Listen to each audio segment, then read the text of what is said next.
Assalamualaikum warahmatullahi wabarakatuh. Perkenalkan, nama saya Fakih Fausnadi dengan NIM 121095112. Pada video kali ini saya akan menjelaskan sedikit tentang tugas pendahuluan praktikum sistem digital modul 3 tentang counter. Nah, kita tahu counter itu merupakan rangkaian yang tipe itu berurutan ya. Jadi dia jadi terurut. Hari ini pada percobaan kali ini saya memilih percobaan pertama, kondisi keempat, mana berangkat seperti gambar satu dengan output 4 LED dan dalam satu segmen ini 4 LED jadi satu segmennya. Baik, pada rangkaian ini kita memiliki satu generator clock, kita memiliki 4 buah flip flop dan dua switch SPDT. Kita juga memiliki satu sumber dan ground sini. Kita memiliki 4 buah resistor dan 4 buah LED. Baik, mungkin lanjut masuk kita jalankan. Uh,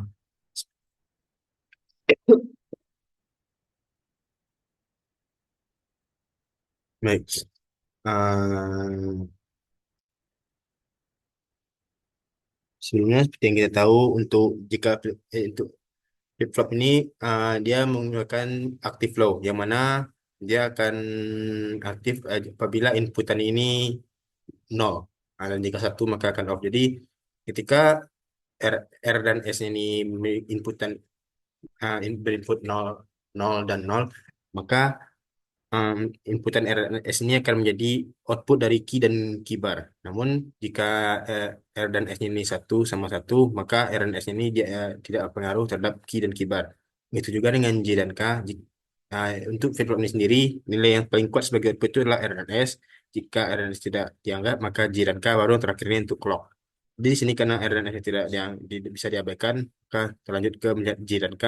J dan K-nya juga aktif flow, yang mana dia akan aktif apabila input itu nol. Di sini kan inputannya itu satu, K juga satu, maka untuk J dan K itu juga bisa diabaikan. Selanjutnya kita melihat ke generator clock. Jadi karena R dan S serta J dan K-nya itu off, maka inputan dari flip-flop ini sendiri itu berasal dari clock. Kita jalankan lagi. Nah, di sini kita lihat untuk nilai clock ini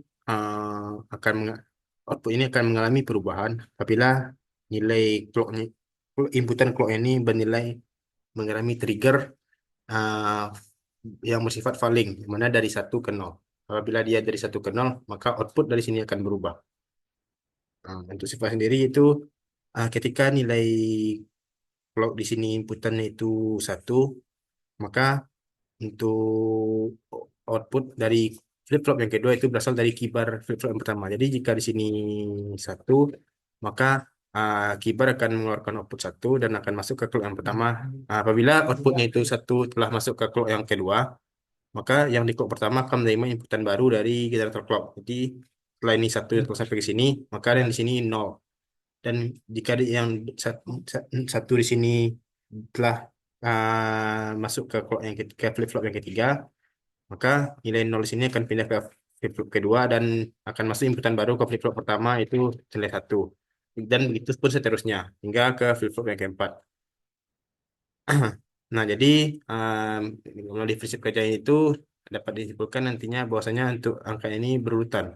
Nah, untuk rangkaian kita hari ini yang kita pakai ini itu merupakan rangkaian counter asinkronus. Mana counter asinkronus sendiri itu rangkaian counter yang clocknya itu satu, generator clock itu satu, dan untuk rangkaian lainnya itu diambil dari output dari flip-flop yang sebelumnya. Jadi yang mendapatkan output langsung dari generator clock itu hanya flip-flop satu dan flip-flop dua itu mendapatkan input dari flip-flop pertama, flip-flop ketiga mendapat input dari flip-flop kedua, dan flip-flop keempat juga mendapatkan input dari flip-flop yang ketiga. Eh, Mungkin sekian penjelasan singkat dari saya. Jika ada salah kata saya mohon maaf. Wabillahi taufiq hidayah. Wassalamualaikum warahmatullahi wabarakatuh.